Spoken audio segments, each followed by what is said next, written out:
and things changed, so. Yeah, but you don't feel guilty. Yeah. This is a lot for everyone, I think. Yeah. For sure. Relationships are work. I mean, you guys they are still, even through that, you guys are still sticking it through together. That's commendable. Thank you. That's very commendable, actually. We're trying. I agree. Because it's easy to just leave when stuff gets hard, so. And you guys did it. Yeah. It's definitely surprising to hear, and I know a lot has happened with Cameron and I, but we assume that, everyone else is happy with where they're at, but we could be wrong. Who knows? I don't know. I guess we really didn't talk to everybody since the honeymoon, but Lauren and I have decided to get a divorce. I. Not Lauren and I. Yeah, I. If you don't mind me asking, when did this happen? I think you can speak to that since it happened so many different times. Yeah, I mean, just coming back from the honeymoon, just taking that break, and so... And that's when he asked for a divorce. And so that's when I first brought up wanting the divorce. But everything that kind of just followed after that made it more real when we had our discussion with Dr. Pia. Lauren, do you feel like Orion gave this a chance? No, I don't.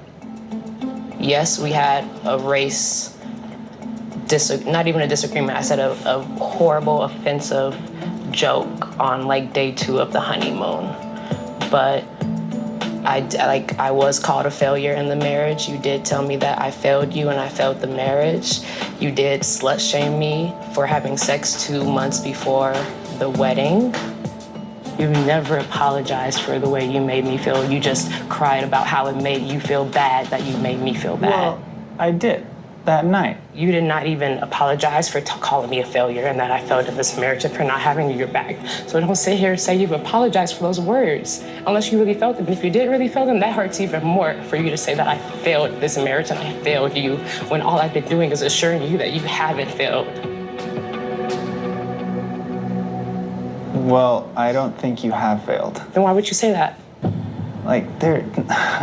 I'm not changing what I'm saying. But you literally do change what you say, Orion. You change it every moment. If that's your truth, that's your truth. But I mean, You're such a gaslighter, bro. No. And I'm about to bring that up. You are such a gaslighter. Okay. I'm not gonna sit here and let you say otherwise because you know it's the truth. I have been accountable for my actions this entire time. And if you're not gonna hold yourself accountable, I will. Well, I don't know what I need to hold myself accountable with. The only thing that I really came to a conclusion on is that how I felt about her in the beginning is not how I was feeling about her in that moment. And that hasn't quite come back. And so for that, I don't think it would be beneficial to continue on with the marriage because I know in my heart I'm already out. Do either of you feel like you gave up too fast or like you didn't let the process play out? I don't think I gave up because I didn't ask for the divorce. I was ready to stay married. I don't think that I'm not giving it a chance. I feel like I tried and there's just small steps back with each argument. How? How easy it is for us to fall out of a easy conversation and then kind of start going back and forth with each other. That's something that has been really consistent. And it's just, there is a disconnect in our communication. I'm specifically talking Where was the disconnect? with the honeymoon. I mean, there was disconnect all throughout the honeymoon. Sometimes I feel like you'll say things and I'm like, huh? As a whole, it does feel like there's a big disconnect when it comes to communicating. Because we don't communicate. Lauren,